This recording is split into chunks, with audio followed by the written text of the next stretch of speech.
I had a friend who recently, he's always looking at things from a different perspective. He's a bit of a conspiracy theorist, you know, and he says that whenever the president comes to LA, there's no spraying that week. Could you have a better place for an interview? I mean, look.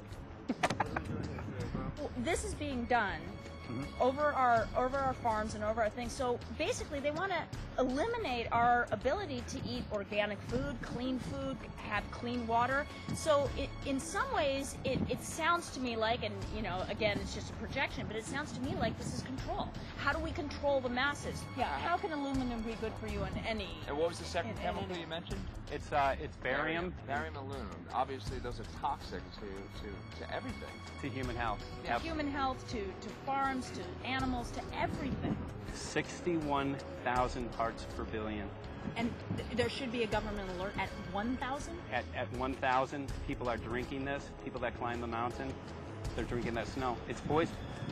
Oh my God, that's so disgusting. So that's 60,000 times above regulation. Exactly. 60,000 times above regulation. And I've talked to friends, and they're like, well, that's just ice.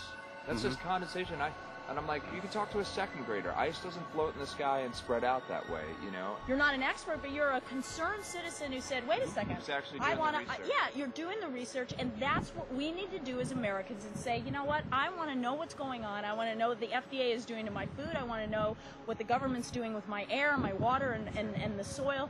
And, you know, it's just great what you're doing, and I just, my kudos to you for bringing light to this subject. Put all of the theories aside, just what geoengineers are proposing and what's being found is scary enough. So we can just address that. And I encourage more people to just step up and ask questions and do what he's doing. So thank you, Michael, very, very much. Aerosol spraying aluminum affects everywhere, and we have a beautiful tropical climate which I believe might be in jeopardy. So we wanted to not only come and bring the message of what people were finding around the world, but encourage people to test for the aluminum, strontium, barium.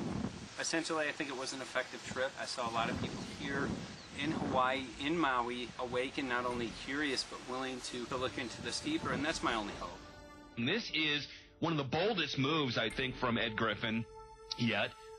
This is the taboo topic that nobody's supposed to talk about, and that is aerosol spraying. Now, we've got tons of documented proof of errant aerosol spraying. It just blows my mind that the whole essence of humanity has always been to look up into the sky and ask why. Though there are no limitation, there's endless space, an endless universe. Now, in the 21st century, we're not allowed to do that. Anyone who looks up and sees the giant grids and the X's in the sky that weren't part of our existence until just a decade or two ago is somehow called a kook. And the people that are the best and biggest proponents for the revolution and for liberty, they don't want you to talk about it because you could discredit them. It seems to be an industry that's being built up to milk the taxpayers by undergoing some kind of a giant global spraying program to make all kinds of money on the project. And they don't seem to care really what effect it has. They're not trying to experiment to see if humans can survive it or anything like that. They just want to get this stuff up. And then we discover, as we're going further down the line, that there are companies generating genetically modified organisms, or seeds, modified seed crops they're being engineered to resist the aluminum in the soil. And a lot of crops won't grow in that. And so now, after they've messed up the soil, all the farmers were going to have to go back and buy seeds that have been genetically engineered to resist the aluminum that have been put into the soil. And all of a sudden, mankind is completely dependent upon these companies like Monsanto and other giant agricultural firms. You can't even grow natural seeds anymore. And we're looking at that. It's a shocking thing. I hope we don't find that that's true. But all the arrows right now are pointing in that direction. We get into cost-benefit analysis here because there's also HARP could be involved in this. Geo-engineering, as you guys mentioned, which is documented heavily in Dennis Kucinich's bill, that is the Space Preservation Act, which, by the way, I don't think got through Congress, and then Kay Bailout, as we call her here, Kay Bailey Hutchinson, also put together some legislation in order to qualify geoengineering, which, again, is supposed to save us all from global warming. But it is cost-benefit analysis because they can benefit on so many different levels. Ed, that's how they do everything, isn't it? That's right. And, you know, there's an old adage, if you just follow the dollar, follow the buck, you get to the source of the problem. And it looks to me like there's a tremendously profitable industry being built up right now around this concept of geoengineering or weather modification or reducing global warming and all of these other things that can be sold fairly easily to an unsuspecting public. They all say, oh, well, that's good. We don't want global warming, you know. And so they put up with this, and they don't question, they don't criticize. But behind the scenes, you see a whole industry being built up, which is, as I say, tremendously profitable. And the money for all of that is coming from the taxpayers. And it's a scam is basically what it is. We're just focusing on the one area that is real easy to prove. There's no speculation in the area that we're going into. They definitely are doing this geoengineering. They definitely are talking about it. They're working up formulas for it. They're putting together strategies for it. They've got funding for it. Everything is in place. We don't even have to go into those other areas to make the case. Okay, let them believe that, but at least they must understand that there's no question that they're talking about it and planning to do it. And so shouldn't they be equally alarmed about what they're going to do if it can be shown that barium and aluminum and some of these other toxic metals are very destructive to the planet and destructive to human health? Isn't that enough? You know, how many issues do we need to crank into this?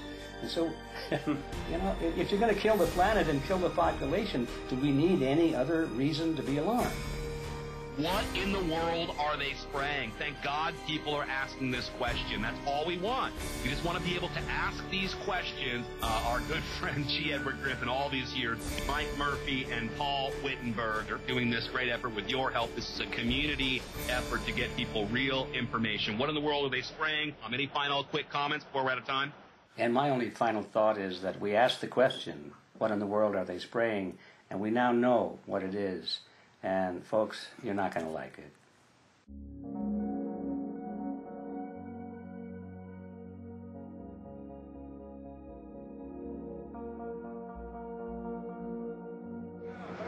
Hey. I'm Peter Vreke. I'm from Belgium. I'm 54 years old. I can't believe it myself. I'm a very happy and grateful person. We are doing the job the police or the justice department or the environmental department should have been doing.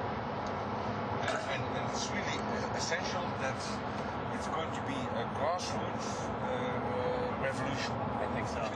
God is on our side because we are not fighting against, but for. Yes, we're fighting for.